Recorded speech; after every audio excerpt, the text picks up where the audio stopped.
آج میں پہلی بار اس کی وضاحت کر رہا ہوں. پہلی بار مجھے بالکل نہیں یاد ہے کہ میں نے کبھی اس پہلو پر روشنی ڈالی ہو.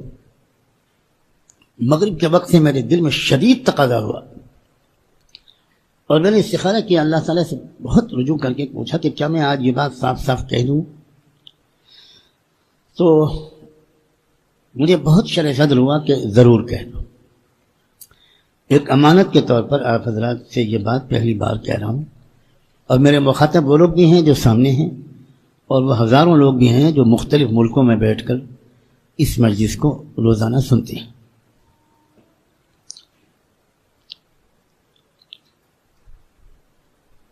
میں حجر اسود پر ہاتھ رکھ کر خانہ کعبہ کا پردہ پکڑ کر یہ قسم کھانے کو تیار ہوں کہ دنیا میں بہت بڑی تبدیلی کا وقت قریب ہے،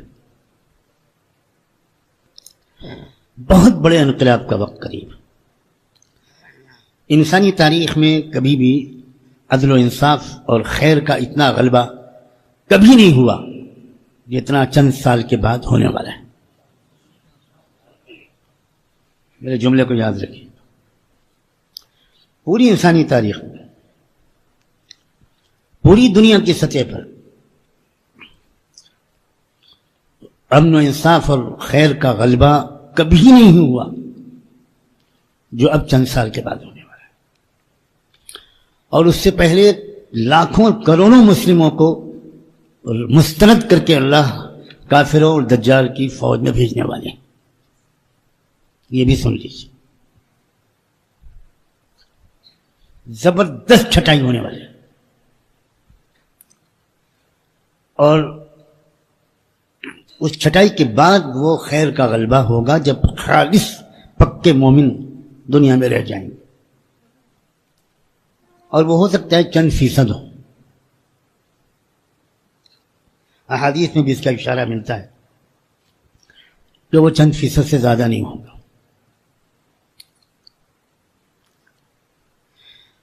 اور میں آج یہ بات پہلی بار کھل کر اس لیے کہہ رہا ہوں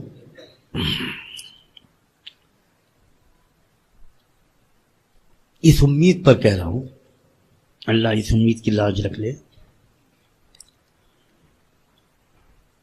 اور ان علماء کی گواہی کی بنیاد پر کہہ رہا ہوں جن کے علم و تقوی پر الحمدللہ مجھ کو پورا اعتماد ہے.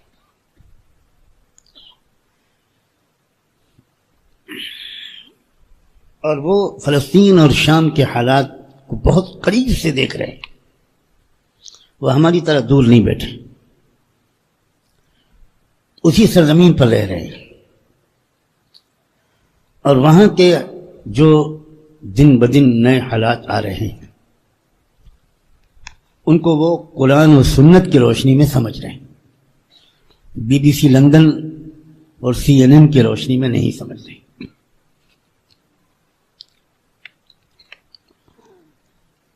اور وہ بتا رہے ہیں الحمدللہ اس عاجز کا ان میں سے کئی سے رابطہ ہے. وہ بتا رہے ہیں کہ ہو کیا رہا ہے اور آثار کیا ہیں اور کن مرحلوں سے گزر کر ہم کس منزل تک پہنچنے والے ہیں.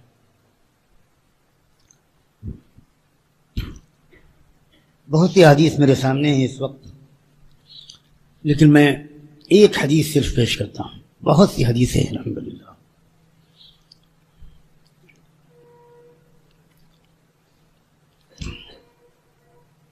سیدنا علی بن ابی طالب رضی اللہ عنہ وکرم اللہ وجہہ وہ فرماتے ہیں ایسے خطرناک حالات آنے والے ہیں ستکون فتنة يحصل الناس فيها كما يحصل الذهب في المعدن. جس طرح سونے کو آگ میں رکھ کر تپایا جاتا ہے، سارا میل کچیل اور ملاوٹ جو کچھ اس کے اندر ہے اس کو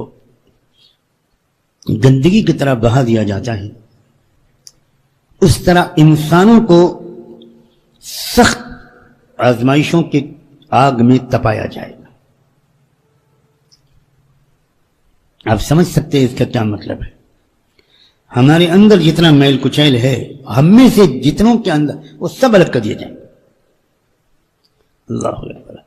یہ سن کر چیخیں نکلنی چاہیے۔ ہم بہت آرام سے سن رہے ہیں، آرام سے۔ صحابہ چیختے تھے، چلاتے تھے یہ اس قسم کی احادیث سن کر، بہت واقعات، بے ہوش ہو جاتے تھے۔ اور روایت کرنے والے صحابی کے پیچھے پیچھے گھر جاتے تھے، یہ بھی ایک روایت میں۔ اس کا دامن پکڑ کے کہتے تھے میں تو ان لوگوں میں تو نہیں ہوں گا نا، کچھ آپ بتا سکتے ہیں جن کو پھینک دیا جائے گا؟ ہمیں تو سن کر کوئی ڈر بھی نہیں لگتا۔ فلا تسبوا اہل الشام، جملہ سنو، سیدنا علی فرماتے ہیں شام والوں کو برا برا مت کہا کرو۔ آپ غور کیجئے ذرا، سیدنا علی کا اختلاف کن لوگوں سے تھا؟ شام والوں سے۔ اور لوگوں نے کیا فسانے گڑے ہیں سیدنا علی اور سیدنا معاویہ کے اختلاف کے، اور کیا بکواس جھوٹ بکا ہے۔ اور سیدنا علی کیا کہہ رہے ہیں؟ قطعاً شام والوں کو برا مت کہنا۔ اللہ اکبر۔ وَسَبُّوا ظَلَمَتَهُمْ، ان میں سے جو کوئی کبھی کوئی ظالم کھڑا ہو اس پر تنقید کرنا۔ عام طور سے شام والوں کو برا بلا مت کہنا، یہ ہماری کمزوری ہے۔ کسی ایک علاقے کے دو آدمیوں سے ہم کو شکایت ہوتی ہے، ہم فوراً کہنے لگتے ہیں اس علاقے کے سب لوگ ایسے۔ امام احمد بن حنبل کا جملہ ہے کہ تعمیم حکم حرام ہے، یعنی ایک آدمی کی کسی غلطی کی وجہ سے اس کے خاندان کو برا بلا کہہ دینا، اس کے قبیلہ کو برا بلا کہہ دینا، اس کے علاقے کو برا بلا کہہ دینا، یہ حرام ہے، کبیرہ گناہ ہے۔ فَإِنَّ فِيهِمُ الْأَبْدَالِ، حضرت علی فرما رہے ہیں شام کے رہنے والوں میں ابدال کے مقام تک پہنچے ہوئے اولیاء اللہ پیدا ہوتے رہیں گے۔ مجھے ایک بڑی عظیم عالم نے یہ حدیث آئی تھی تو اس وقت کیا کہا تھا ابدال کی تشریح میں وہ جرأت اپنے اندر نہیں پاتا کہ میں اس تشریح کو نقل کروں۔ وَسَيُرْسِلُ اللَّهُ إِلَيْهِمْ سَبَبًا مِّنَ السَّمَاءِ فَيُغْرِقُهُمْ حَتَّى لَوْ قَاتَلَتْهُمُ الثَّعَالِبُ غَلَبَتْهُمْ وَسَيُرْسِلُ اللَّهُ إِلَيْهِمْ سَيْبًا مِّنَ السَّمَاءِ فَيُغْرِقُهُمْ۔ اور ایسے عجیب قسم کے فتنے، آزمائشیں، عذاب، سزائیں آئیں گی کہ اللہ کی بلا۔ یہ بھی ہوگا ملک شام میں،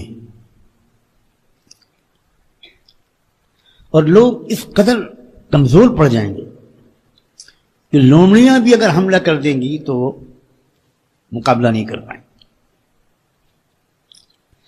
ثم يبعث الله عند ذلك رجلا من عترة الرسول صلى الله عليه وآله وسلم في 12,000 إن قلوا و15,000 إن كثروا۔ پھر اللہ تعالیٰ رحمت دو عالم صلی اللہ علیہ وسلم کی اولاد میں سے، ان کی نسل میں سے ایک شخص کو کھڑا کرے گا، اور ان کے ساتھ 12 یا 15,000 لوگ ہوں گے بس۔ امارتهم او علامتهم امت على 3 رايات۔ جب کوئی فوج اپنی کارروائی کرتی ہے تو اس میں ایک کوڈ ورڈ طے ہوتا ہے کہ آپس میں ایک دوسرے کو پہچاننے کے لیے کوئی ایک آدھ کوڈ ورڈ طے ہوتا ہے۔ تو وہ جو لوگ ہوں گے 12 یا 15,000، ان کے درمیان کا کوڈ ورڈ جو ہوگا وہ امت ہوگا۔ میں بار بار عرض کر رہا ہوں کہ امت کی جامع تربیت کی ضرورت ہے۔ ہمارے ہاں جامع تربیت کا کوئی تصور نہیں، کوئی تصور۔ کچھ نہیں. اس پر میں جتنا دکھی ہوں، میرے دکھ کو سمجھنے والا بھی آج تک مجھے نہیں ملا، بالکل نہیں. راز کو راز رکھنا، ایک اجتماعی ڈسپلن کے ساتھ کام کرنا، کسی قائد کی قیادت میں کام کرنا، اس کی کوئی تربیت ہوئی ہے ہماری؟ کیوں بھائی؟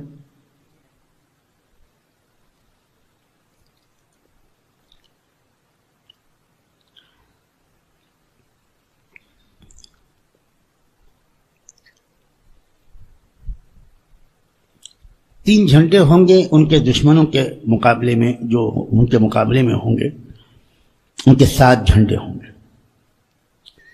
کیا تفصیلات اس دور میں منطبق ہو رہی ہیں میں نہیں بتاؤں گا، جو فیس دے گا اس کو بتاؤں گا. شہادت یہ ہے فیس. بیگم سے پوچھ کے آیا، مت ڈرے گی، اور کل کو خانقاہ سے واپس بلا لے گی. ہاں یہ امید ہے. تم مکاری کر سکتے ہو، وہ بہت اچھی ہے. اللہ، میں مذاق نہیں کر رہا ہوں. کاش ہمارے اندر جذبہ پیدا ہو. لیس من صاحب رایۃ الا وهو یطمع بالملک. یہ جو 7 گروپ ہوں گے مخالف، ان کا مطمع نظر صرف حکومت پر قبضہ کرنا ہو. ان کے سامنے کوئی اصلاحی منصوبہ، عدل و انصاف کا قیام، غربت اور جہالت سے لوگوں کو نکالنا، یہ سب کچھ نہیں. ان کو کرسی چاہیے. فَيَقْتَتِلُونَ وَيُهْزَمُونَ، اور شروع میں شکست ہوگی. ثُمَّ يَظْهَرُ الْهَاشِمِيُّ، پھر اللہ تعالیٰ خاندان نبوت کا ایک فرد کو کھڑا کرے گا. فَيَرُدُّ اللَّهُ إِلَى النَّاسِ إِلْفَتَهُمْ وَنِعْمَتَهُمْ، اور اس کے ذریعے اللہ تعالیٰ لوگوں کو خوشحال کر دے گا، پرسکون کرتا ہوں وَنِعْمَتَهُمْ. فَيَكُونُونَ عَلَى ذَلِكَ، پھر وہ اسی طرح کی زندگی گزار رہے ہوں گے یہاں تک کہ وہ وقت آئے گا جب دجال نکل آئے گا. اس حدیث کو حاکم نے مستدرک میں روایت کیا ہے اور یہ کہا ہے کہ ھذا حدیث صحیح الاسناد. بہت سی حدیث ہیں، بہت حدیث ہیں اس موضوع پر. میں اس لیے یہ باتیں آج کل بہت بیان کر رہا ہوں، اللہ عالم بالصواب، کہ ہمارے اندر بھی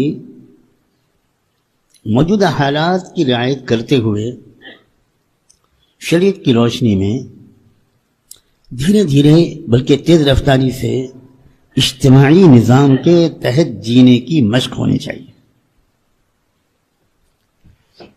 یہ مشق نہیں ہوگی تو ہم قافلے سے بہت پیچھے رہ جائیں گے. ملک شام کے موجودہ حالات نے یہ بالکل بتا دیا ہے کہ اب بہت جلدی دنیا کا نظام بدلنے والا ہے. ہمارے ملک میں اس کا کوئی تذکرہ میرے علم کے مطابق نہیں ہو رہا ہے. میری سمجھ میں نہیں آتا پورے احترام کے ساتھ کہ کیوں نہیں ہو رہا ہے. اس لیے ہمارے ملک کے مسلمان 100% بے خبر ہیں.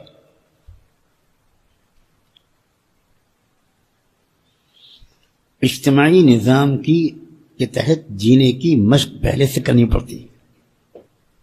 دھیرے دھیرے وہ مزاج بنتا ہے کہ ہم اجتماعیت کے ساتھ، سمع و طاعت کے ساتھ، ڈسپلن کے ساتھ رہیں، ورنہ بالکل انفرادی دینداری ہے ہماری.